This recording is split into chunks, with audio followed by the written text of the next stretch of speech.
Hello everyone, welcome to ओकुल में आप सभी का स्वागत है। आइए अपने इस कोर्स को आगे बढ़ाएंगे, that is India physical environment geography NCERT class 11th। ठीक है, चैप्टर 4 की हम लोग स्टार्ट कर चुके हैं और ऑलमोस्ट मैं कहूँगा कि चैप्टर 4 जो है हमारा वो आधा कंप्लीट हो चुका है। हम इसमें क्लाइमेट के ऊपर बात कर रहे हैं इस पूरे चैप्टर में, और स्पेशली हम लोग बात कर रहे हैं इंडियन मॉनसून को लेकर। अभी तक हमने थोड़ा बहुत चीज़ें जो है वो समझी हैं इंडियन मॉनसून को लेकर कि मॉनसून क्या है, that is your seasonal reversal of winds. ठीक, इसके पीछे क्या क्या फैक्टर्स हैं, क्या क्या फैक्टर्स रिलेटेड है to relief and your other features, क्या क्या फैक्टर्स हैं जो आपके रिलेटेड है एयर प्रेशर और विंड से, फिर किस तरीके के जो रिदम्स ऑफ द सीजन है, जैसे कि हॉट वेदर सीजन है, कोल्ड वेदर सीजन है, ये हमने समझा। इसके बाद अभी आपको पता लगेगा कि एक सीजन है साउथ वेस्ट मानसून, जो कि सबसे ज़्यादा इंपॉर्टेंट है समझने के लिए, और इसके बाद एक सीजन है रिट्रीटिंग मानसून। ठीक है, तो हम लोग hot weather season, cold weather season की बात जो है वो पिछले पार्ट में कर चुके हैं। आज हमें बात करनी है साउथ वेस्ट मानसून को लेकर। ठीक है, और उसमें भी हम स्पेसिफिकली बात करेंगे जो अरेबियन सी ब्रांच है उसकी। ठीक है, अगर किसी को नहीं पता कि अरेबियन सी ब्रांच क्या है तो घबराइए नहीं, अभी मैं बताता हूँ, लेकिन ये बात आप समझ के चलिए। जिसको पता है उसके लिए मैं पहले से थोड़ा बता देता हूँ कि आज हम लोग क्या पढ़ने वाले हैं। तो आज हम लोग पढ़ेंगे साउथ वेस्ट मानसून, और इसकी स्पेसिफिकली हम ध्यान करेंगे आज सिर्फ और सिर्फ अरेबियन सी ब्रांच का, क्योंकि वो बहुत ज़्यादा इंपॉर्टेंट है। ठीक है, चलिए तो आगे बढ़ेंगे। उससे पहले थोड़ा सा आप लोगों से अपील कि प्लीज़ इस मिशन में अपना सहयोग दीजिए। एजुकेशन को अफोर्डेबल बनाने का जो हमारा मिशन है, इसमें अपना सहयोग आप लोग दे सकते हैं। स्कैन एंड पे का ऑप्शन है यहाँ पर, इसका यूज़ आप लोग करके जो भी पेमेंट चाहे वो कर सकते हैं। यूपीआई आईडी के थ्रू भी आप लोग पेमेंट कर सकते हैं, okul@axis बैंक। और बाकी जो लोग कार्ड के माध्यम से या फिर नेट बैंकिंग के माध्यम से पेमेंट करना चाहते हैं, उनके लिए नीचे डिस्क्रिप्शन बॉक्स में लिंक दिया हुआ है। और बाकी जो लोग इस कोर्स को फॉलो कर रहे हैं, इस वीडियो सीरीज को फॉलो कर रहे हैं, जिनको चीज़ें पसंद आ रही हैं, उनसे मैं कहूँगा कि प्लीज़ ज़्यादा से ज़्यादा चीज़ों को लाइक करें, शेयर करें। और जो लोग चैनल पर नए हैं उनसे भी ये रिक्वेस्ट है कि प्लीज़ चैनल को जरूर सब्सक्राइब कर लें और बेल आइकन प्रेस कर लें, सो दैट कि वीडियोस की नोटिफिकेशन जो है वो मिस ना हो। और कमेंट करना सभी लोगों को अनिवार्य है, ध्यान रखिएगा, ताकि हम लोगों को ये पता लग सके कि आप लोग हमारे जो वीडियो सीरीज़ हैं, जो कोर्सेज हैं, वो रेगुलरली फॉलो कर रहे हैं। ठीक है, तो पहले थोड़ा सा बुक की तरफ चलेंगे, थोड़ा सा चीज़ें पढ़ेंगे। आज इंपॉर्टेंट हमारा फिर से मैप वर्क रहने वाला है, बहुत इंपॉर्टेंट मैप आज एक और हम लोग बनाएंगे। लेकिन पहले थोड़ा सा बुक में चलते हैं, थोड़ा सा वहाँ रीडिंग करेंगे, उसके बाद अपने मैप में आते हैं। ठीक है, चलिए चलते हैं बुक की तरफ। देखिए, the south west monsoon season as a result of rapid increase of temperature in May over the north western plains. ठीक है, अब ये क्यों हो रहा है? नॉर्थ वेस्टर्न प्लेन्स के ऊपर मई के महीने में तापमान या टेम्परेचर क्यों बढ़ रहा है? मैंने आपको बताया है कि नॉर्थ जो है, जो सन है, वो नॉर्थवर्ड मूव करता है। ठीक है, सन नॉर्थवर्ड मूव करता है, उसकी वजह से क्या है कि जो ITCZ है वो भी नॉर्थवर्ड मूव करता है। ठीक है, और इसकी वजह से क्या है कि वहां पर लो प्रेशर की कंडीशन जो है वो डेवलप हो जाती है। मैंने आपको हमेशा एक चीज का ध्यान देने को बोला है, टेम्परेचर हाई, प्रेशर लो, ये कंडीशन आपको याद रखनी है। ठीक है, टेम्परेचर जहां पर भी हाई होगा प्रेशर कम होगा, जहां पर टेम्परेचर लो होगा वहां पर प्रेशर हाई होगा। ठीक है, चलिए, तो यहां पर लो प्रेशर कंडीशन हो जाती है। By early June they are powerful enough to attract the trade winds of southern hemisphere coming from the Indian Ocean। ये अब आप लोगों को ज़्यादा समझाने की आई थिंक ज़रूरत है नहीं, क्योंकि पिछले दो पार्ट में हम लोग इस चीज़ों को बड़े अच्छे से डिस्कस कर चुके हैं कि किस तरीके से जो साउथ ईस्टर्न ट्रेड विंड्स है वो आती है। ठीक है, और वो आपकी इक्वेटर से पास करने के बाद कॉरियोलिस फोर्स जब उनमें लगता है नॉर्दर्न हेमिस्फीयर में, तो वो अपने राइट साइड टर्न हो जाती है। और जो साउथ ईस्ट ट्रेड विंड्स होती हैं, जैसे कि ये अगर इक्वेटर है, फिर से थोड़ा सा एक बार रिवाइज कर लेते हैं, ये इक्वेटर है, ये आपकी साउथ ईस्ट ट्रेड विंड्स है। इक्वेटर से पास करने के बाद ये ऐसे आके नॉर्थवर्ड जो है वो टर्न हो जाएंगी, इनका डायरेक्शन बन जाएगा साउथ वेस्ट। ठीक है, और फिर जब ये इंडिया से टकराती है तो ये इसीलिए कहा जाती है साउथ वेस्ट मानसून। ठीक है, देखिए, these south east trade winds cross the equator and enter the bay of Bengal and the Arabian sea only to be caught up by the air circulation over India. Passing over the equatorial warm currents, they bring with them moisture in abundance। Moisture क्यों है? क्योंकि यहाँ पर equator के पास पूरा का पूरा Indian ocean है। बाकी इधर की तरफ से अगर आएंगी आपके अरेबियन सी की तरफ से, तो वहाँ भी वाटर बॉडी है, वहाँ से भी मॉइस्चर उठाएंगी। बे ऑफ बंगाल से आएंगी, वहाँ भी वाटर बॉडी है, वहाँ से भी मॉइस्चर उठाएंगी। तो इनके पास एक्सेसिव मॉइस्चर होता है। ठीक है, after crossing the equator they follow a south westerly direction, वो मैंने आपको यहाँ पर समझा दिया। ठीक, that is why they are known as south west monsoon. ठीक, आगे देखिए, the rain in the south west monsoon season begins rather abruptly, यानी कि एकदम से बारिश स्टार्ट होती है. One result of the first rain is that it brings down the temperature substantially. ठीक है, जब शुरुआती बारिश होती है तो तापमान जो है, जो टेम्परेचर है वो एकदम से कम हो जाता है. This sudden onset of the moisture laden winds associated with violent thunder and lightning is often termed as the break और बर्स्ट ऑफ द मानसून. यहां पर एक वर्ड को आप थोड़ा सा कंफ्यूज कर सकते हैं, तो इसको आप चाहे तो काट दीजिएगा. ये ब्रेक ऑफ मानसून हमने पिछले पार्ट में पढ़ा था कि ब्रेक ऑफ मानसून का मतलब क्या होता है कि जब रेनी सीजन के दौरान, जब मानसून सीजन के दौरान कुछ दिनों के लिए बारिश नहीं होती है, that is known as the break in the monsoon. ठीक है, तो आप उस ब्रेक से इसको कंफ्यूज मत कीजिएगा, आप इसको ध्यान रखिएगा. This is the burst of the monsoon. ठीक है, यह है burst of the monsoon. The monsoon में burst in the first week of June in the coastal areas of Kerala, Karnataka, Goa and Maharashtra, while in the interior parts of the country it may be delayed to the first week of July. ठीक है, तो आज जैसा आप लोग देख रहे हैं कि आज 1 जून है, तो आज मोस्ट प्रोबेबली एक्सपेक्टेड रहता है कि केरला, कर्नाटक, गोवा और महाराष्ट्र के जो कोस्टल रीजन्स हैं वहां पर, और स्पेसिफिकली केरला की अगर हम बात करें तो यहां पर जनरली आज ही की डेट में, दैट इज 1 जून को जो मानसून है वो स्ट्राइक करता है, और that is known as the burst of the monsoon. ठीक है, तो बाकी जो इंटीरियर पार्ट है वहां पर ये फर्स्ट वीक ऑफ जुलाई तक डिले करता है. The day temperature registers a decline of 5 degree Celsius to 8 degree Celsius between mid June and mid July. ठीक है, तो मिड जून से लेकर मिड जुलाई तक की अगर आप बात करें तो जो डे टेम्परेचर है, यानी कि जो दिन का तापमान है, वो 5 डिग्री सेल्सियस से 8 डिग्री सेल्सियस तक कम हो जाता है. ठीक, as these winds approach the land their south westerly direction is modified by the relief मतलब टोपोग्राफी से, and thermal low pressure over the north western India. क्योंकि अभी आपको पता है कि जो नॉर्थ वेस्टर्न इंडिया है वहां पर अभी भी ITCZ है, सन वहीं पर है, तो लो प्रेशर जो है वो वहीं पर बना हुआ है. अब जैसे जैसे ये जो एयर है, ठीक है, या जो विंड है, मॉइस्चर लेडन विंड, जब ये अंदर की तरफ आएगी, लैंड में आएगी, तो इसमें दो चीजों का फर्क पड़ेगा. एक तो टोपोग्राफी है, और दूसरा ये जो थर्मल लो प्रेशर बना हुआ है over the north west India due to your position of the sun at that part around tropic of cancer, और जो ITCZ है उसकी कारण. ठीक है, तो इस वजह से क्या होगा कि अब यहां पर दो ब्रांचेस होती हैं. दो ब्रांचेस कौन कौन सी हैं ये मैं आपको बता रहा हूं. एक है अरेबियन सी ब्रांच और दूसरी है बे ऑफ बंगाल ब्रांच. तो आज हम बात करने वाले हैं सिर्फ और सिर्फ अरेबियन सी ब्रांच को लेकर, क्योंकि ये बहुत ज्यादा इंपॉर्टेंट है और इसमें किस किस तरीके से बारिश होती है वो हमें समझना जरूरी है. ठीक है, नीचे ये एक पैराग्राफ में दिया हुआ है, ठीक है, कि 3 ब्रांचेस इसकी होती है और ये सारी कहानी यहां पर दी गई है, लेकिन इसको हम एज इट इज जो है वो नहीं पढ़ते हैं, क्योंकि आप लोगों को हमारा तरीका अब तक पता लग चुका है कि जो भी चीज बुक में दी होती है उसको हम एज इट इज नहीं पढ़ते हैं. पहले हम क्या करते हैं, मैप में जाते हैं, मैप में चीजें मार्क करते हैं, वहां पर समझते हैं, उसके बाद जो यहां पर दिया हुआ है वो हमें अपने आप ही समझ में आ जाता है. ठीक है, तो चलिए मैप में चलते हैं, पहले कुछ इंपॉर्टेंट चीजें मार्क करेंगे और फिर हम यहां पर आके इसकी रीडिंग लास्ट में कर लेंगे. ठीक है, चलिए मैप की तरफ चलते हैं. देखिए ये हमारा मैप है. ठीक है, ये इंडिया का मैप है, साउथ इंडिया आप इसको इसमें दिख रहा है. सबसे पहले तो आप इसमें एक चीज ये नोट डाउन कर लीजिए कि यहां से इस तरीके से जो है आपकी these are your south west monsoon winds. ठीक है, अब इसमें से जो आपको मैं पूरी की पूरी दिखा रहा हूं, इसमें से जो इस तरफ वाली है, ठीक है, जो ये वाली है ये आपकी क्या है, ये बे ऑफ बंगाल को जाएंगी, और ये वाली क्या है, they will go to your Arabian sea branch. ठीक है, अब देखिए इसमें बहुत कुछ इंपॉर्टेंट चीजें हैं. सबसे पहले हमें यह पता है कि यहां पर हमारा क्या है, वेस्टर्न घाट. ठीक है, दिस इज आवर वेस्टर्न घाट, ऐसे करके हमारा वेस्टर्न घाट है. ठीक है, लेकिन ये वेस्टर्न घाट भी जो है कंटिन्यूअस नहीं है, it is more continuous than your eastern ghat. Eastern ghat से ज्यादा कंटिन्यूअस है, लेकिन फिर भी पूरा का पूरा कंटिन्यूअस ये भी नहीं है. ठीक है, क्यों नहीं है, क्योंकि इसके बीच में कुछ घाट्स हैं, या फिर आप कह सकते हैं कि पासेस है, वो भी अभी हम देखते हैं. सबसे पहले आप ये समझ जाइए कि ये वेस्टर्न घाट है. ठीक, अब वेस्टर्न घाट में क्या होगा, जब यहां से विंड आएगी, ये विंड आ रही है, ठीक है, ये विंड आके इसके पहाड़ों पर टकराएगी. सबसे पहली बात, बारिश जो होगी यहां पर, जो रेनफॉल होगा यहां पर, वो किस तरीके का होगा, the nature of that rainfall will be orographic rain.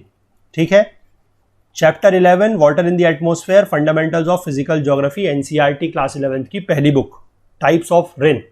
ठीक है, ओरोग्राफिक रेनफॉल का मतलब क्या है कि जैसे मान लीजिए ये कोई माउंटेन है या कोई हिल है, बारिश यहां से आती है, इसके ऊपर चढ़ती है, टेम्परेचर कम होता है, यहां पर प्रेसिपिटेशन इसका होता है, बादल बनते हैं, बारिश यहां पर हो जाती है. ठीक है, और इस तरफ से जिस तरफ बारिश होती है इसको बोलते हैं विंडवर्ड साइड. ठीक है, और ये चीजें वैसे मैं आपको 2-3 बार समझा चुका हूं। विंडवर्ड साइड और ये हो जाती है लीवर्ड साइड। लीवर्ड साइड या इसको रेन शेडो एरिया भी बोलते हैं, जिस तरफ बारिश नहीं होती है। ठीक है, तो जो सबसे पहले आप एक बात ध्यान रखिए, वेस्टर्न घाट की जो वेस्टर्न साइड है, ठीक है, वेस्टर्न घाट की वेस्टर्न साइड यानी कि ये वाली साइड, इस साइड जो है बारिश जो है वो ज्यादा होगी। ये ध्यान रखिएगा, वेस्टर्न घाट की वेस्टर्न साइड। ठीक है, क्यों होगी? क्योंकि यहां पर बहुत सारी क्या है, पहाड़ियां हैं। पहली बात तो यह है कि वेस्टर्न घाट खुद ही एक ब्लॉक माउंटेन है और उसमें फिर जो मेजर आपकी पहाड़ियां हैं कौन कौन सी हैं वो अभी हम देखते हैं, वहां पर सबसे ज्यादा बारिश होगी। ठीक है, और दूसरी चीज यहां पर एक चीज आपको नोट डाउन और करनी है, बारिश कैसी होगी? पहली चीज तो है कि ओरोग्राफिक रेनफॉल होगी। किसकी वजह से होगी? जो ब्लॉक माउंटेन है उसमें जो पहाड़ियों में हवा टकराएगी, जो मॉनसून विंड टकराएगी उसकी वजह से। क्यों? क्योंकि इसी तरीके से जैसे यहां पर आ रही है विंड, इसके पास मॉइस्चर है, ऊपर उठेगी, टेम्परेचर कम होगा, बादल बनेंगे, प्रेसिपिटेशन होगा। ठीक, तो वेस्टर्न साइड में बारिश होगी, ईस्टर्न साइड में बारिश जो है वेस्टर्न घाट के नहीं होगी, ये ध्यान रखना है। ईस्टर्न साइड में बारिश नहीं होगी। क्यों? क्योंकि वो बन जाता है रेन शेडो रीजन। ठीक, पहली चीज। दूसरी चीज, इस ही वेस्टर्न घाट में बहुत सारे इंपॉर्टेंट पीक्स हैं। कौन कौन से हैं? हमने ये पढ़ा है, जब हम फिजियोग्राफी पढ़ रहे थे तो हमने पढ़ा है। ठीक है, चलिए एक बार फिर से पढ़ लेते हैं, कोई बात नहीं। यहां पर एक पीक है, क्या नाम है? अनाईमुडी पीक या अन्नामुडी पीक। ठीक है, किसके ऊपर है ये? अन्नामलाई हिल्स पे। अन्नामलाई हिल्स वेस्टर्न घाट का सबसे हाईएस्ट पीक है ये, अन्नामुडी। ठीक है, हाइट कितनी है ये भी हम लोग बात कर चुके हैं, 2695 मीटर के आसपास। ठीक है, highest peak of western Ghats. इसी के बाद इसी से आप थोड़ा सा ऊपर अगर चलेंगे तो यहां पर आपको एक पीक और मिलता है, दैट इज योर डोडा बेटा पीक। ठीक है, नीलगिरी पहाड़ी के ऊपर है, हमने पढ़ा है नीलगिरी क्या है, जहां पर ईस्टर्न घाट वेस्टर्न घाट दोनों मिलते हैं, दैट इज नीलगिरी हिल्स। और नीलगिरी हिल्स का सबसे हाईएस्ट पीक है डोडा बेटा। ठीक है, अन्नामुडी से थोड़ा सा ही हाइट कम है, 2637 मीटर की। ठीक है, यहां पर इसके बाद थोड़ा सा इससे और ऊपर बढ़ेंगे, कर्नाटक में एक पीक और आता है, दैट इज योर, यहां पर लगभग मान लीजिए दिस इज कुद्रेमुख। ठीक है, कुद्रेमुख इन कर्नाटक। ठीक है, इसकी हाइट है लगभग, आप नोट डाउन कर लीजिएगा, लगभग है 1900 मीटर, 1894 मीटर के आसपास। ठीक, इसी के बाद थोड़ा सा आप ऊपर और बढ़ेंगे, ये आपको रिवर पता है, this is your Krishna river. ठीक है, ये कृष्णा रिवर है। मैं यहां पर थोड़ा सा रिवर के बारे में अगर आप लोगों को बता दूं तो ये आपको पता है वैसे कौन सी है, दिस इज योर कावेरी। ठीक है, अब इतना आप लोगों को नॉलेज हो गया होगा अभी तक। ये है कृष्णा, ठीक है, ये है गोदावरी। फिलहाल ऊपर को जाएंगे तो और हम मार्क कर लेंगे, अभी इतनी जरूरत है। तो कृष्णा जहां से ओरिजिन होता है वहां पर कौन सा पीक है ये हमने पढ़ा हुआ है, दिस इज महाबलेश्वर। ठीक है, दिस इज महाबलेश्वर। महाबलेश्वर है ये, इसकी हाइट है लगभग 1350 मीटर के आसपास। ठीक है, 1353 मीटर के आसपास। और इसके बाद महाराष्ट्र का एक सबसे हाईएस्ट पीक और है यहां पर ऊपर, थोड़ा सा ऊपर जाएंगे जहां पर ये गोदावरी का है ओरिजिन, वहां पर लगभग दिस इज कलसूबाई। ठीक है, कलसूबाई है, इसकी हाइट है लगभग, ये थोड़ा सा आपका इससे महाबलेश्वर से ज्यादा ऊंचा है, दिस इज 1646, 1650 मीटर के आसपास। ठीक है, तो पहली चीज तो यहां पर आपको जो नोट डाउन करनी है कि जनरली जब आप साउथ से नॉर्थ की तरफ को जा रहे हैं वेस्टर्न घाट्स में, तो आपकी जो हाइट ऑफ दी पीक्स है वो कम हो रही है। ठीक है, सबसे ज्यादा इंपॉर्टेंट है ये ध्यान रखना। इसी से आपको ये ट्रेंड पता लगेगा कि बारिश जो है वो जब आप नीचे से ऊपर को जाएंगे, यानी कि साउथ से नॉर्थ की तरफ को जब जाएंगे, तो बारिश जो है वो भी कम होगी।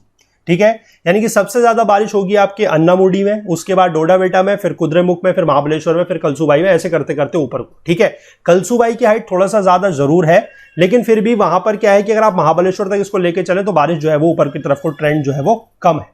ठीक है, तो एक तरीके से आप ये समझ के चलिए कि यहां पर आप ये देखिए कि 3 स्ट्रीम्स हैं, जो यहां पर आपको ये नीचे बना के दिखाई गई है अरेबियन सी ब्रांच, इसकी 3 स्ट्रीम्स हैं। 3 स्ट्रीम मतलब पहली स्ट्रीम तो वो है जो इन हिल्स या इन पहाड़ियों से टकराएंगी और बारिश होगी, पहली चीज। और बारिश किधर होगी? वेस्टर्न घाट्स के वेस्टर्न साइड, पश्चिमी घाट के पश्चिमी साइड। ठीक है, क्योंकि वो कैसी साइड है? विंडवर्ड साइड है। और उसके जो पूर्वी साइड है, यानी कि पश्चिमी घाट का जो पूर्वी साइड है, या मैं कहूं कि वेस्टर्न घाट्स की जो ईस्टर्न साइड है, वो बन जाएगी रेन शेडो एरिया या लीवर्ड साइड, वहां पर बारिश नहीं होगी, ये ध्यान रखना है। ठीक है, पहली चीज हम ये समझ गए। दूसरी चीज हम ये समझ गए कि साउथ से नॉर्थ की तरफ को जब हम जा रहे हैं, दक्षिण से उत्तर की तरफ को जब हम जा रहे हैं, तो जो आपके हिल्स हैं उनकी हाइट क्या हो रही है, पहाड़ियों की हाइट कम हो रही है, गिर रही है, और इसीलिए जो बारिश है वो भी ऊपर की तरफ को कम होगी। अन्नामुडी के आसपास 300 की बारिश, डोडा बेटा के पास 270 सेंटीमीटर की बारिश, कुद्रेमुख के पास 250 की बारिश, महाबलेश्वर में 250, महाबलेश्वर में 200, कलसूबाई में 220 225 के आसपास। इस तरीके से जो चीजें हैं ये चलती हैं ऊपर को, ठीक है। तो पहली तो जो ब्रांच है वो आप ये समझ गए, ठीक। उसके बाद एक और इंपॉर्टेंट कंसेप्ट समझिए। अब इसमें मैं जैसा आपको बता रहा हूं कि जो ये वेस्टर्न घाट्स हैं ये पूरे के पूरे कंटिन्यूअस नहीं है, ठीक है। इसमें भी बीच बीच में कुछ गैप्स हैं, और वो गैप्स क्या है? सबसे पहला गैप तो आप ले लीजिए लगभग यहां पर, जो आपका ये कलसूबाई है इसी के जस्ट पास में एक गैप है। इस गैप को बोला जाता है, दिस इज योर थाल घाट, ठीक है। ये है थाल घाट। अब ये क्यों है ये भी हम आपको बताते हैं। ये है थाल घाट। इसके बाद जो आपका महाबलेश्वर है, ठीक है, यहां महाबलेश्वर है, इसी के पास एक और घाट ले लीजिए, एक और गैप, दिस इज भोर घाट। ये आपने नाम सुने होंगे, थाल घाट, भोर घाट, ठीक है। इसी के बाद जो आपका ये कुद्रेमुख है, कुद्रेमुख के थोड़ा सा नीचे यहां पर एक गैप और ले लीजिए, दिस इज आगुम्बे घाट, आगुम्बे घाट, ठीक है। इसके बाद नीचे जब आप आएंगे, जो आपका डोडा बेटा है उसके नीचे आप थोड़ा सा आएंगे तो यहां पर आपको एक घाट और मिलेगा, दिस इज योर पाल घाट, या इसको पलक्कड़ गैप भी बोला जाता है क्योंकि यहां पर जो है पलक्कड़ है केरला में, ठीक है, पाल घाट। और इसके बाद जो ये है अन्नामुडी है, इसके नीचे आप आएंगे तो यहां पर एक गैप और है, दिस इज योर शेनकोटा गैप, ठीक है, दिस इज शेनकोटा गैप। तो ये आप जगह जो है कहां पर ये गैप है ये ध्यान रखिएगा। अब ये गैप बेसिकली क्या है मैं आपको समझाता हूं कि जब शुरुआत में जो इंडिया का डेक्कन प्लेट्यू था उसमें क्या था कि जो आज की डेट में आप ये रिवर्स देख रहे हैं कि ये सारी की सारी रिवर जो है, जैसे कि गोदावरी है, कृष्णा है, कावेरी है, ये अभी हमें आज की डेट में पता है कि इनका जो फ्लो है वो सारी की सारी नदियां जो है वेस्टर्न घाट से निकलती हैं और जाती किधर की तरफ को है, ईस्टर्न घाट्स की तरफ को। लेकिन शुरुआत में जब ये नदियों का ओरिजिन हुआ था आज से बहुत साल पहले, तो ये नदियां इस तरीके से नहीं बहती थी, यानी कि ये ईस्टर्न घाट्स की तरफ को नहीं जाती थी, ठीक है। ये सारी की सारी इंफॉर्मेशन बहुत मैं कहूँगा कि ऑथेंटिक है और इतनी आसानी से आपको ये बुक वगैरह में चीज़ें जो है वो नहीं मिलेंगी, ठीक है। तो अगर आप यहाँ पर चीज़ों को पढ़ रहे हैं, चीज़ों को यहाँ पर समझ रहे हैं, तो इसकी अहमियत को समझिएगा, ठीक है। जो मैं जब चीज़ें समझा रहा हूँ थोड़ा सा ध्यानपूर्वक सुनिए, ठीक है, कि ये जो रिवर्स है ये पहले शुरुआत से इस तरीके से ईस्टर्न तरफ को नहीं बहती थी।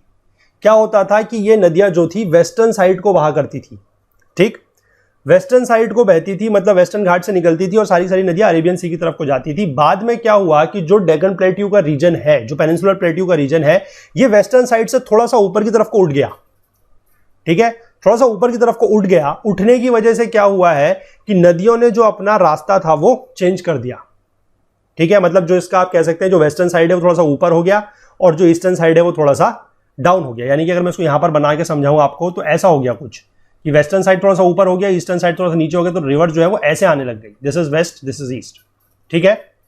मतलब आप इसको समझ के चलिए ये कैसा व्यू मैं आपको दिखा रहा हूं। इस तरफ से मैं आपको व्यू दिखा रहा हूं कि ये आपका प्लेनर व्यू है, प्लेन पे अगर आप इसका व्यू देख रहे हैं तो, ठीक है। तो ये हुआ है। अब इसकी वजह से क्या है कि जो नदियां पहले आपकी बहा करती थी वेस्ट की तरफ को, उन्होंने कुछ जगह बीच में बना रखी थी। अब वो जगह जो है वो नदियों ने भले ही उल्टे दिशा में बहना शुरू कर दिया या ईस्ट की डायरेक्शन में बहना शुरू कर दिया, लेकिन जो वो बीच में गैप है, जो वो पहाड़ियों के बीच में गैप है वो आज भी है। और वही जो गैप्स हैं वही ये जो घाट बने हुए हैं वही है। और इन्हीं सारे के सारे घाट्स को बोला जाता है विंड गैप। विंड गैप इसलिए बोला जाता है क्योंकि यहां से विंड बहती है, ठीक है। तो कौन कौन से हैं ये आप ध्यान रखिएगा, थाल घाट, भोर घाट, आगुम्बे घाट, पाल घाट, शेनकोटा गैप, और बाकी भी एक आधे और हैं लेकिन वो छोटे मोटे हैं, इंपॉर्टेंट जो है वो यही है, ठीक है। तो अब आप देखिए क्या है कि ये आप समझ के चलिए कि दो पहाड़ी जो है उनके बीच का गैप है। तो अब यहां पर क्या होगा कि एक तो आपकी जो विंड आ रही थी वो जो जिन्होंने पहले यहां पर बारिश कर दी, वो एक तो वो है जो पहाड़ियों से टकराई और बारिश कर दी, ओरोग्राफिक रेनफॉल, जो कि आपके साउथ से नॉर्थ की तरफ जाने में क्या हो रही है, कम हो रही है, ठीक।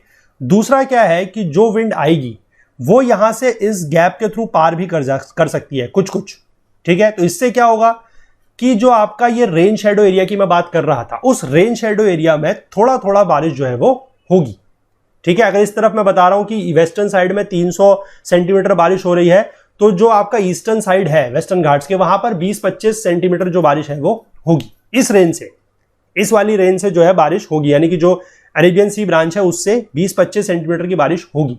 ठीक है, और इसी वजह से जो केरला कर्नाटक का जो कोस्ट है, वहां पर आपको पता है कॉफी होती है, इलायची होती है, काजू होता है। ठीक है, ये सारी चीजें जो है वहां पर पाई जाती हैं। क्यों होती है? इसीलिए होती है क्योंकि वहां पर थोड़ा थोड़ा बारिश होती है, 20 से 25 सेंटीमीटर के आसपास। ठीक है, तो अभी तक दो स्ट्रीम आप लोग समझ गए कि पहली स्ट्रीम ये है, एक तो जो आपके पहाड़ों से टकराई वो जिन्होंने बारिश करी, दूसरी वो है जो गैप से अंदर घुस गई है और थोड़ा थोड़ा बारिश करेंगी रेन शेडो एरिया में, या फिर आप कह सकते हैं eastern side of the western Ghats में। ठीक, अब देखिए अभी यहां से क्या है कि कुछ हवाएं जो है वो ऐसे इस कोस्ट के साथ साथ भी बह रही हैं। ठीक है, हमने ये चीज हम थोड़ा सा जान के आश्चर्य होगा आपको भी कि हमने एक चीज ये समझी है कि ये जो विंड है, जो अरेबियन सी की विंड है, जो अरेबियन सी मानसून है, वो इस डायरेक्शन में बह रही है। This is south west. ठीक है, और ये क्यों बह रही है? Because of the Coriolis force. अब यहां पर क्या है कि हम जो ये वाली ब्रांच देख रहे हैं, ये क्या हो रहा है कि ये जा रही है, आप एक तरीके से कह सकते हैं कि साउथ ईस्ट। ठीक है, ये साउथ ईस्ट ही है लगभग, या फिर आप कहें कि नॉर्थ से साउथ से नॉर्थ की तरफ को जा रही है। ठीक है, तो ऐसा क्यों होता है? यहां पर इसका कारण यह है कि ये जो विंड है काफी हल्की है, मतलब काफी कमजोर विंड है, और एक तरीके से आप कह सकते हैं कि यहां पर जो कॉरियोलिस फोर्स है वो यहां पर काम नहीं करता। ठीक है, और फ्रिक्शन की वजह से ये जो विंड्स हैं ये आपके इस कोस्ट के इस तरीके से साइड जो है वो बहते जा रही है। ठीक है, अब यहां पर क्या होगा, देखिए ऊपर आइए, यहां पर आपको एक नदी है, दिस रिवर। यह रिवर कौन सी है? यह है तापी। ठीक है, this is your Tapi river, और ये जो ऊपर रिवर है दिस इज नर्मदा। ठीक है, ये तापी है, ये नर्मदा है। इसके बाद यहां पर आप एक कह सकते हैं कि अगर यहां से क्या होगा कि जैसे ही एक जो विंड आएगी ब्रांच, वो यहां से तापी की जो घाटी है, ठीक है, उसमें घुस जाएगी, और उसमें घुसने की वजह से क्या होगा कि यहां से थोड़ा सा जो डेल्टा वगैरह बन रहा होगा, क्योंकि तापी जो है वो किस तरफ को बहती है आपको पता है, तापी जो है वो वेस्टर्न साइड को बहती है। ठीक है, अरेबियन सी में, तो वहां के डेल्टा से बेसिकली ये क्या करेगी कि मॉइस्चर उठाएगी, थोड़ा बहुत मॉइस्चर इसके पास है, थोड़ा बहुत मॉइस्चर यहां से उठाएगी, और उसके बाद यहां पर आपको पता है जहां पर तापी है वहां पर एक हिल्स है। ठीक है, अगर आपको फिजियोग्राफी में याद हो, यहां पर एक हिल्स है, दैट इज महादेव हिल्स। ठीक है, महादेव हिल्स है, और यहीं पर एक पहाड़ी भी है, बहुत इंपॉर्टेंट पहाड़ी है यहां पर, जिसका नाम है धूपगढ़। ठीक है, धूपगढ़ की पहाड़ी भी यहां पर है। और एक चीज यहां पर इंपॉर्टेंट और है, यहां नीचे अगर आप देखेंगे जो तापी की घाटी है उसके नीचे यहां पर है आपकी गाविलगढ़ की पहाड़ियां, गाविलगढ़। ठीक है, गाविलगढ़ हिल्स। अब क्या है कि जो ये नदी, जो आपकी ये ब्रांच है जो यहां पर घुसी है अंदर, ये थोड़ा थोड़ा यहां से मॉइस्चर उठाएगी, और उसके बाद इस धूपगढ़ के पास ये बारिश थोड़ा सा करेगी। ठीक है, तो धूपगढ़ के बाद बारिश इसने करी है। ठीक है, अभी आप एक चीज को और समझते चलिए, जितनी भी हम यहां से ये विंड्स जो है अंदर की तरफ को जा रही हैं, ये सारी की सारी एक तरीके से आप कह सकते हैं कि यहां पर वेट कर रही हैं। ठीक है, वेट किसका कर रही हैं? जो यहां से दूसरी ब्रांच आएगी उसका, बे ऑफ बंगाल ब्रांच का। तो एक तरीके से आप ये जो लाइन है, जो मैं यहां पर एक डैश लाइन बना रहा हूं, ये भी थोड़ा सा समझते चलिएगा। ठीक है, ये डैश लाइन वो है जहां पर ये दोनों की दोनों ब्रांचेस एक तरीके से कह सकते हैं कि मिलेंगी। ठीक है, तो इस तरीके से ये है, और अभी हम यहां पर पहुंच चुके हैं धूपगढ़ के पास। ठीक है, महादेव हिल्स धूपगढ़ के पास एक ब्रांच ये है जो धूपगढ़ के पास बारिश करी और यहां पर रुक गई, और बारिश कितनी होगी? थोड़ा सा इससे कम, कलसूबाई में लगभग 200 के आसपास, तो यहां पर लगभग 150 के आसपास, 150 सेंटीमीटर। ठीक, इसके बाद एक ब्रांच यहां से और है जो आपकी नर्मदा की जो वैली है, नर्मदा की जो घाटी है वहां से अंदर घुसेगी। ठीक है, ऐसे चलेगी, और यहां पर आपको पता है कि जहां पर नर्मदा का लगभग ओरिजिन है, यहां पर क्या है? This is Amarkantak. ठीक है, दिस इज अमरकंटक। तो यहां तक जाएगी और यहां पर ये बारिश करेगी लगभग 150 के आसपास, और ये यहां पर रुकी हुई है। तो जो आपकी ये लाइन थी ये अभी ऐसे चल रही है। ठीक है, जो डैश लाइन है जहां पर मैं बता रहा हूं कि दोनों जो ब्रांचेस हैं वो मीट करेंगी वो यहाँ पर है। ठीक, ये भी आप समझ गए। इसके बाद यहाँ पर इंपॉर्टेंट एक क्वेश्चन और बनता है कि यहाँ पर ऊपर नर्मदा से ऊपर यहाँ पर विंध्या रेंजेस है।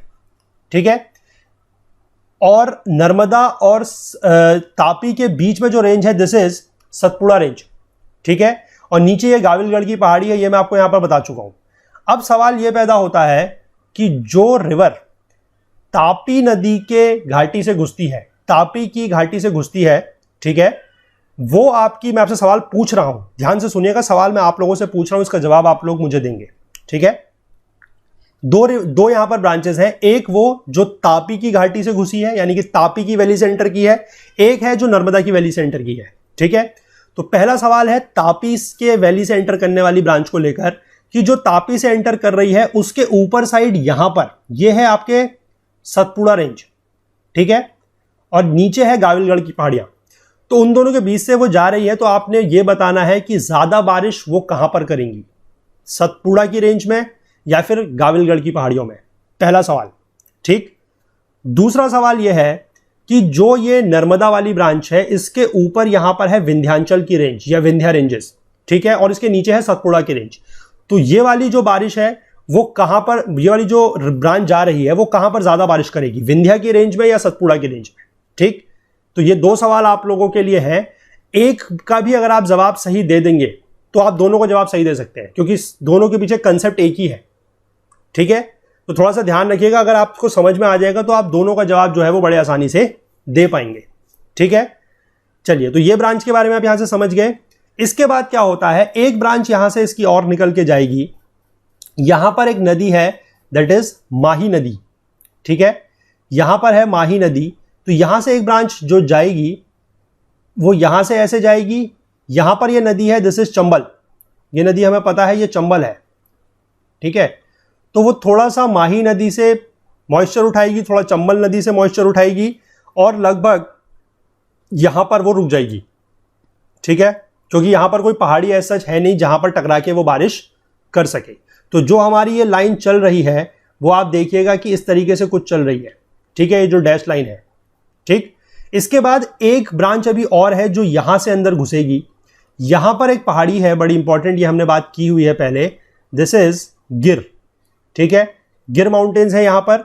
तो इसमें भी फिर क्या होगा कि देखिए विंड आ रही है, मॉइस्चर इसके पास है, पहाड़ी से ये टकराएगी, इसकी जो ओरिएंटेशन है वो ईस्ट टू वेस्ट है गिर की। और क्यों है, क्योंकि ये माना जाता है कि जो गिर माउंटेन्स हैं ये आपके जो विंध्या रेंजेस हैं उन्हीं का एक्सटेंडेड पार्ट है। ठीक है, बीच में थोड़ा सा ये अलग हो गया है लेकिन ये उन्हीं का एक्सटेंडेड पार्ट है, इसीलिए ये ईस्ट टू वेस्ट है। अब यहां पर ये जब आके टकराएगी तो इसका जो साउथ पार्ट है, जो साउथ में इसके डिस्ट्रिक्ट है गिर के, ठीक है, कौन से डिस्ट्रिक्ट है, दैट इज जूनागढ़। ठीक है, जूनागढ़ डिस्ट्रिक्ट है यहां पर बड़ी अच्छी बारिश होगी।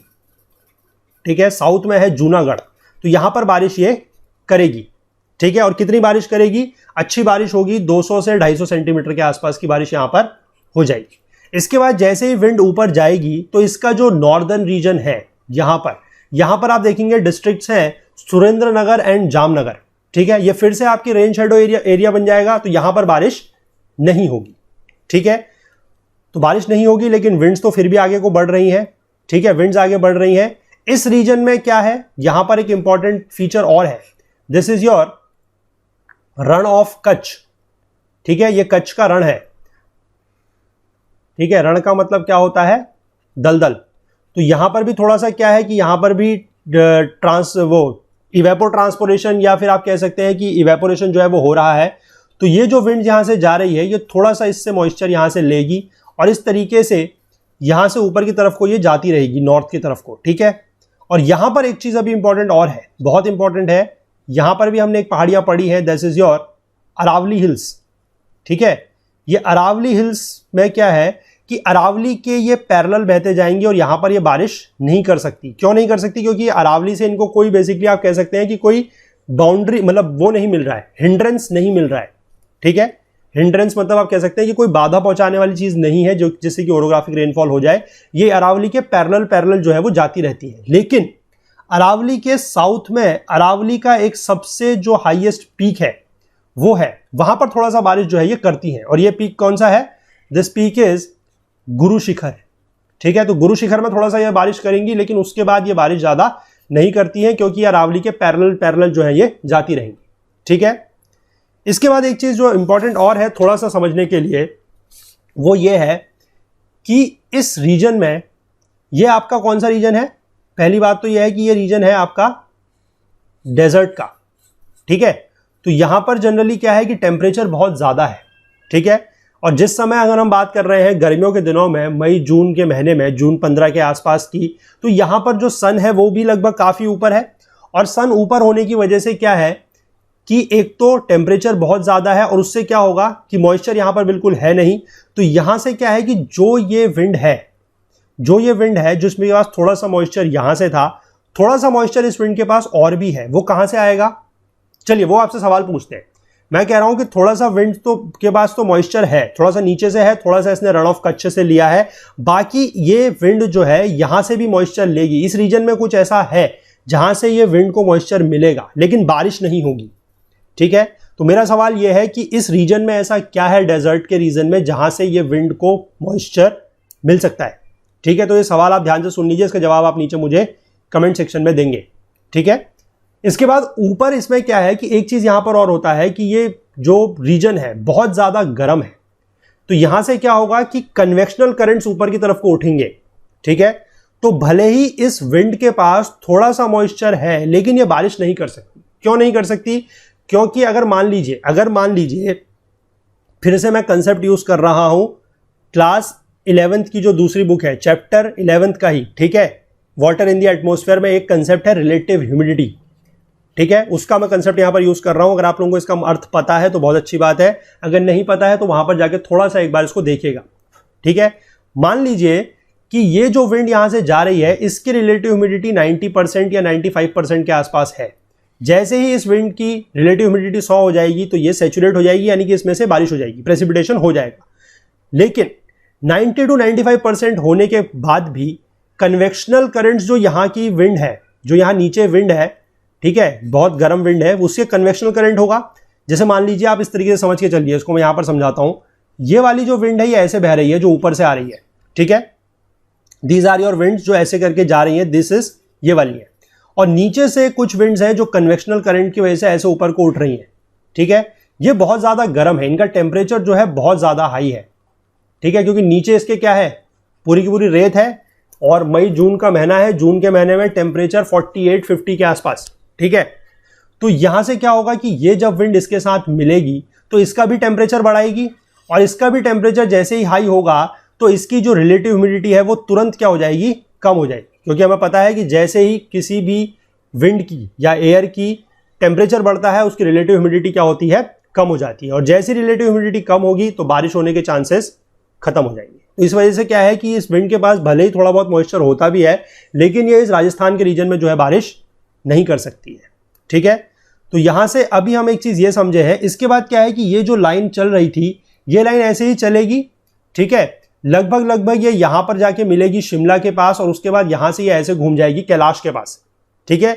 ये लाइन बेसिकली वो लाइन है जहां पर आपकी जो दोनों ब्रांचेस है, अरेबियन सी ब्रांच और बे ऑफ बंगाल ब्रांच, दोनों ब्रांच मिलेंगी। और एक चीज आप यहां पर अब और आपको जान के बड़ा मजा आएगा कि ये जो आप लाइन बनाई है मैंने, वो जब हमने ड्रेनेज सिस्टम का चैप्टर पढ़ा था और पहले पार्ट में हमने एक कंसेप्ट की बात की थी, दैट वाज वाटर डिवाइड, कि किस तरीके से वाटर डिवाइड है, कि जिससे जो रिवर्स हैं उनका पानी, कुछ का पानी ईस्टर्न साइड को जाता है और कुछ का पानी जो है वो वेस्टर्न साइड को जाता है। तो यही वो वाटर डिवाइड की लाइन है। आप बड़े अच्छे से देख लीजिए, यही वो लाइन है जो पूरी की पूरी वाटर डिवाइड बनती है, जो हमने आपको समझाई थी कि किस तरीके से यहां इसके ऊपर से आप देख सकते हैं कि इंडस नदी बह रही है, इसके नीचे से गंगा नदी बह रही है, और ये पूरी की पूरी एक तरीके से वाटर डिवाइड की लाइन है, ठीक है। और ये लाइन कुछ नहीं है, ये लाइन वही है जहां पर आपका जो अरेबियन सी ब्रांच और बे ऑफ बंगाल ब्रांच है वो मीट करेंगी आगे जाके, ठीक है। इतना आप समझ गए, तो इसके बारे में ध्यान रखिएगा। वाटर डिवाइड की जो लाइन है वो बहुत इंपॉर्टेंट है। और एक चीज मैं आपको और बता दूं, जहां पर भी अरेबियन सी ब्रांच है और बे ऑफ बंगाल ब्रांच है, जहां पर भी आके दोनों ब्रांचें मिलेंगी, उस जगह पे क्लाउड बर्स्ट होगा ही होगा, ठीक है। Monsoon burst is a different thing, cloud burst is a different thing. अगर आप लोगों को पता है तो अच्छी बात है, नहीं पता है तो कोई बात नहीं, अगले पार्ट में हम इसको जब दोनों ब्रांचेस को मिलाएंगे तब हम देखेंगे कि किस तरीके से क्लाउड बर्स्ट होता है और क्लाउड बर्स्ट होता क्या है। जिसको वैसे बेसिकली पता है तो उसकी अच्छी बात है, बादल फटना जिसको बोला जाता है दैट इज क्लाउड बर्स्ट। बहुत तेज बारिश होती है, ठीक है, but it is different from monsoon burst, क्योंकि अभी हमने इस चैप्टर में पढ़ा मॉनसून बर्स्ट, तो मॉनसून बर्स्ट अलग है, क्लाउड बर्स्ट अलग है, ठीक है। तो फिलहाल आज हम इसको इतना ही रखेंगे। इस मैप को थोड़ा सा मैं आपको छोटा करके दिखाता हूं एक बार, ठीक है। देखिए यह है मैप। तो जिन लोगों को इस मैप की जरूरत होगी तो ये मैप आप लोगों को मिल जाएगा। वैसे काफी ज्यादा ये कॉम्प्लिकेटेड हो चुका है, पर आई डोंट नो कि इसमें आपको कितनी चीजें समझ में आ रही हैं या नहीं आ रही हैं। अगर आप इसको खुद बनाएं तो अच्छी बात है, अगर लेकिन चाहें, अगर आपको ये मैप चाहिए किसी को, तो फिर प्रोसीजर आप लोगों को पता ही है मैप्स के लिए, एज ऑलवेज okul.co@gmail.com, ठीक है। और एक चीज लेकिन मैं आप लोगों को बता दूं कि थोड़ा सा पॉलिसी हम लोगों ने चेंज की है कि दिस मैप, जो भी मैप आप लोगों को अवेलेबल है, that will be free for first month only. First month only मतलब कि जैसे मान लीजिए आज वीडियो पब्लिश हो रहा है तो आज से लेकर 1 महीने तक आपको ये मैप फ्री मिलेगा, ठीक है। उसके बाद फिर मैप्स जो है वो फ्री नहीं मिलेंगे। और आज से 1 जून से एक नई पॉलिसी स्टार्ट हुई है कि जितने भी पुराने मैप्स थे those are not available for free, ठीक है। वो मैप्स फ्री में अवेलेबल नहीं है। ये पॉलिसी स्टार्ट हुई है आज ही से, दैट इज 1 जून से। तो जितने लोगों को वो मैप्स फ्री मिल चुके हैं, बहुत अच्छी बात है, कॉन्ग्रेचुलेशंस टू देम। इसीलिए मैं आपको बता रहा था कि बी अवर रेगुलर व्यूअर। जितनी जल्दी वीडियो आता है, जितनी जल्दी आप देख लें, जितनी जल्दी आप रिसोर्सेज इकट्ठा कर लें, उतनी अच्छी बात है। यही चीज जो मैं आपको समझा रहा था, दी एडिशनल बेनिफिट्स, तो this is one of them. कि जिन लोगों ने पहले चीजें फॉलो करी, पहले वीडियो देखे, पहले हमसे रिसोर्सेज ले लिए, उनको अब उन मैप्स वगैरह के लिए पे नहीं करना पड़ा है। बट अदर्स को अब जो है वो मैप्स पे करने पड़ेंगे। लेकिन फिलहाल के लिए अभी से भी जो मैप्स हैं वो अभी फ्री हैं, ठीक है। ये वाला मैप आपको अभी इस पूरे के पूरे जून के महीने फ्री मिलेगा, जो भी यहां पर वीडियो देख रहे हैं। But from the month of July ये मैप भी फ्री में अवेलेबल नहीं होगा। बहुत कम कॉस्ट है, ठीक है। Every map is costing just ₹5, तो कोई बहुत बड़ी कॉस्ट नहीं है। जस्ट एक टोकन मनी आप कह सकते हैं, एक टोकन ऑफ लव कह सकते हैं, टोकन ऑफ सपोर्ट आप कह सकते हैं इसको। तो सिर्फ ₹5 का एक मैप है। डाउनलोड बिल्कुल पहले की तरह ही कर सकते हैं, लेकिन ₹5 आपको देने पड़ेंगे। इस वाले मैप के लिए नहीं, प्रीवियस मैप्स की बात मैं कर रहा हूं, ठीक है। तो कल तक वो मैप्स फ्री थे, रात 12 बजे तक, लेकिन उसके बाद से वो सारे के सारे मैप्स जो हैं दे ऑल आर पेबल। तो फिर से मैं यही बता रहा हूं कि being a regular viewer, being an early viewer का जो फायदा है, जो एडिशनल बेनिफिट्स है, this is one of them, ठीक है। कैसा लगा आप लोगों को ये कंसेप्ट भी थोड़ा सा इसके बारे में भी बताइएगा, ठीक है, कि concept of being an early viewer या फिर रेगुलर व्यूअर, ठीक। चलिए अब हम चलते हैं बुक की तरफ। बुक में थोड़ा सा इससे कम दिया हुआ है, मैं पहले ही आपको बता दूं। तो सारी की सारी चीजें या सारी की सारी जो बातें मैंने यहां पर बोली हैं, बुक में उससे कम दिया हुआ है। तो ये सारी की सारी चीजें वहां पर ढूंढने की कोशिश मत कीजिएगा, ठीक है। जितना वहां पर दिया है उतना पढ़ लेते हैं, उससे ज्यादा ही मैं आपको यहां पर समझा चुका हूं, ठीक है। चलिए बुक की तरफ चलते हैं। देखिए, monsoon winds of the Arabian sea. The monsoon winds originating over the Arabian sea further splits into 3 branches. अब इसने यहां पर 3 ही ब्रांचेस की बात की है, देख लेते हैं क्या क्या है। It's one branch is obstructed by the western Ghats. तो ये वेस्टर्न घाट्स से ऑब्स्ट्रक्ट करने वाली ब्रांचेस की बात कर रहा है, यानी कि जो ब्रांचेस हमने बात करी कि पहाड़ियों से टकराती है, ठीक है, वेस्टर्न घाट्स की पहाड़ियों से टकराती है, और जो क्या करेंगी, ओरोग्राफिक रेनफॉल, ये उनकी बात कर रहा है। ये घाट्स जो बीच बीच के गैप्स थे, ठीक है, थाल घाट, भोर घाट, उनसे पार होने वाली हवाएं क्या कर रही हैं, ये वो चीज नहीं बताता है, ठीक है। These winds climb the slopes of the western Ghats from 900 to 1200 metre.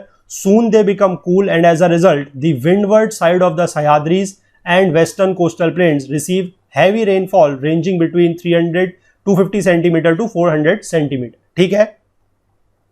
After crossing the western Ghats, these winds descend and gets heated up. This reduces humidity in the winds. As a result, these wind causes little rainfall east of the western Ghats. This region of low rainfall is known as the rain shadow area. ये इसने बताया है, ये दूसरी चीज है, ठीक है, ध्यान रखिएगा। ये जो इसने बताया है about the rain shadow area, ये केवल उसी विंड की बात कर रहा है जिसने ओरोग्राफिक रेन करने के बाद जो दूसरी तरफ से डिसेंड हो रही है रेन शेडो एरिया से, या फिर आप कह सकते हैं कि माउंटेन के लीवर्ड साइड से जो डिसेंड हो रही है, ये उसकी बात कर रहा है। ये बात उसकी नहीं कर रहा है, जो फिर से मैं बता रहा हूं कि जो मैंने विंड गैप्स की बात करी वो उसकी बात यहां पर नहीं की गई है, ठीक है। तो वो चीज हमने एक्स्ट्रा जानी है, ध्यान रखिएगा। आगे देखिए, another branch of the Arabian sea monsoon strikes the coast north of Mumbai moving along the Narmada and Tapi river valleys. These winds cause rainfall in extensive areas of central India. The Chota Nagpur Plateau gets 15 centimeter rainfall from this part of the branch. Thereafter, they enter the Ganga Plains and mingle with the Bay of Bengal branch. ठीक है, इसको इतना ज्यादा यहाँ पर ध्यान मत दीजिए। जो मैंने चीज आपको यहाँ पर समझाई है उस पर ध्यान दीजिए कि किस तरीके से तापी की जो विंड है, जो तापी की वैली से विंड आ रही है वो महादेव हिल्स धूपगढ़ के पास बारिश करती है। जो नर्मदा की वैली से विंड आ रही है वो अमरकंटक के पास बारिश करती है। और वहां पर एक चीज को आप और नोट डाउन कीजिएगा कि अमरकंटक से जब आप ऊपर की तरफ को बढ़ेंगे, अमरकंटक से जब वो विंड ऊपर की तरफ को बढ़ती है तो वो फिर से अमरकंटक का लीवर्ड साइड आ जाएगी। और वहां पर जो ऊपर रीजन पड़ता है यूपी में मिर्जापुर, ठीक है, यूपी में जो मिर्जापुर पड़ता है, जहां से हमने बात की है कि हमारा जो ईस्ट जो IST मेरिडियन है, स्टैंडर्ड मेरिडियन है 82.5 डिग्री ईस्ट पे, वो पास करता है। That is one of the, आप कह सकते हैं कि सूखा प्रभावित क्षेत्र।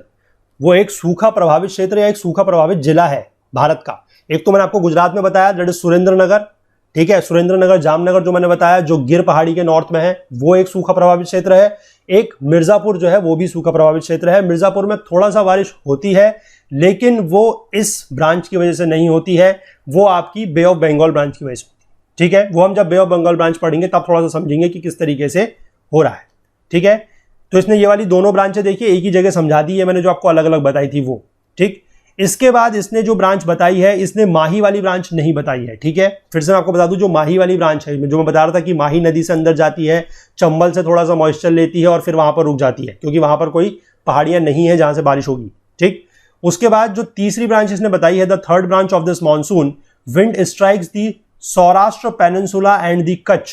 It then passes over West Rajasthan and along the Aravallis, causing only a scanty rainfall. मैंने आपको बताया थोड़ा सा बारिश होगी, वो भी अरावली के साउथ में जो गुरु शिखर पहाड़ी है लगभग वहां पर, ठीक है, साउथ ऑफ गिर पहाड़ी, जो गिर पहाड़ी का साउथ है, पूजोस का दक्षिण है, जहां पर मैंने आपको कौन सी जगह बताई, मैंने आपको बताया जूनागढ़, वहां पर बारिश होगी। उसके जो नॉर्थ में जामनगर सुरेंद्रनगर डिस्ट्रिक्ट है वहां पर बारिश नहीं होगी। उसके बाद थोड़ा सा विंड जो है ऊपर चलेगी, रण ऑफ कच्छ से मॉइस्चर उठाएगी। उसके बाद अरावली के जस्ट पैरेलल जाएगी, अरावली के साउथ में गुरु शिखर है वहां पर थोड़ा सा बारिश करेगी। राजस्थान के ऊपर से जा रही है और वहां पर थोड़ा सा वो मॉइस्चर उठा रही है। कहां से उठा रही है मॉइस्चर, ये मेरा सवाल है। वहां भी मैंने पूछा था, मैं यहां पर फिर से पूछ रहा हूं कि ध्यान रखिएगा कि जो आपकी विंड है, जो आपकी राजस्थान के ऊपर से जो विंड जा रही है डेजर्ट के ऊपर से, उसको थोड़ा बहुत मॉइस्चर कहीं और मिल रहा है other than your Rann of Kutch. Rann of Kutch से तो थोड़ा सा उसने उठाया है, थोड़ा सा राजस्थान से भी उठा रही है। वहां पर क्या है ऐसा जो वो उसको मॉइस्चर मिल रहा है, ये आप नीचे कमेंट सेक्शन में मुझे बताइएगा, ठीक है। इसके बाद यहां पर क्या दिया गया है कि in Punjab and Haryana it too joins by the bay of Bengal branch, these two branches reinforced by each other causes rains in the western Himalayas, ठीक है। तो ये जब आपकी इसमें बे ऑफ बंगाल ब्रांच मिलेगी उसके बाद ये थोड़ा बहुत इस रीजन में बारिश करेंगे। फिलहाल आप देखिएगा कि हमने जो वाटर डिवाइड की लाइन बनाई है वो सारी की सारी इन्हीं रीजन्स पे जाके रुकी हुई है जहां से अभी अरेबियन सी ब्रांच आई है, और साथ ही साथ जो बे ऑफ बंगाल ब्रांच है वो भी आ रही है, लेकिन हम उसको अगले पार्ट में पढ़ेंगे, ठीक है। चलिए, तो आज इसको यहीं पर इतना ही रखते हैं। तो फिर से मैं आप लोगों से थोड़ा सा रिक्वेस्ट करूंगा कि प्लीज इस मिशन में हमारा साथ दीजिए। एजुकेशन को अफोर्डेबल बनाने का जो मिशन है, चीजें फ्री नहीं होने का मतलब ये नहीं है कि कोर्स की अफोर्डेबिलिटी खत्म हो जाती है, ठीक है। Giving everything free is different, providing education in an affordable way is different, ठीक है। I hope you understand the difference between these two things. तो चीज़ों को अफोर्डेबल बनाना मकसद है हमारा, तो उसी के लिए जितना भी हो सके आप लोग कंट्रीब्यूट चाहे तो कर सकते हैं। स्कैन एंड पे का ऑप्शन यहाँ पर दिया गया है, बाकी नीचे UPI ID वगैरह भी दी गई है। किसी को अगर बैंकिंग, नेट बैंकिंग के माध्यम से या फिर इंटरनेट या फिर कार्ड वगैरह के माध्यम से अगर पेमेंट करना है तो नीचे डिस्क्रिप्शन बॉक्स में वो लिंक भी दिया गया है। तो आई होप आप लोगों को ये वीडियो पसंद आया होगा। अगर आया है तो प्लीज़ लाइक ज़रूर कीजिए, ज़्यादा से ज़्यादा शेयर कीजिए और कमेंट ज़रूर कीजिएगा। मैं फिर बता रहा हूँ, कमेंट ज़रूर कीजिएगा, जितनी जल्दी से जल्दी हो सकता है वीडियो देख लीजिए। एडिशनल बेनिफिट्स जो भी इस तरीके की छोटी मोटी चीज़ें हम लोग यहाँ पर आप लोगों को प्रोवाइड करा रहे हैं वो आप साथ के साथ लेते चलिए, ठीक है। और जो नए हैं चैनल पे वो जरूर सब्सक्राइब कर लें, बेल आइकन वो लोग भी प्रेस कर लें, सो दैट कि वीडियोस के और अपडेट्स के जो नोटिफिकेशंस हैं वो मिस ना हो, ठीक है। बाकी आप हमसे कुछ और बात कहना चाहते हैं तो उसके लिए हमारी ईमेल आईडी का यूज़ कर सकते हैं, या फिर आप हमें हमारे जो सोशल मीडिया प्लेटफॉर्म्स हैं जैसे कि फेसबुक है, इंस्टाग्राम, ट्विटर, लिंक्डइन, यहाँ पर भी सब जगह पे फॉलो कर सकते हैं। टेलीग्राम का चैनल भी है, उस पर भी आप फॉलो कर सकते हैं। चलिए मिलते हैं अगले पार्ट के साथ बहुत जल्द, तब तक के लिए अपना बहुत बहुत ध्यान रखिएगा। Please do take care of yourself. Thank you, have a nice day, bye bye.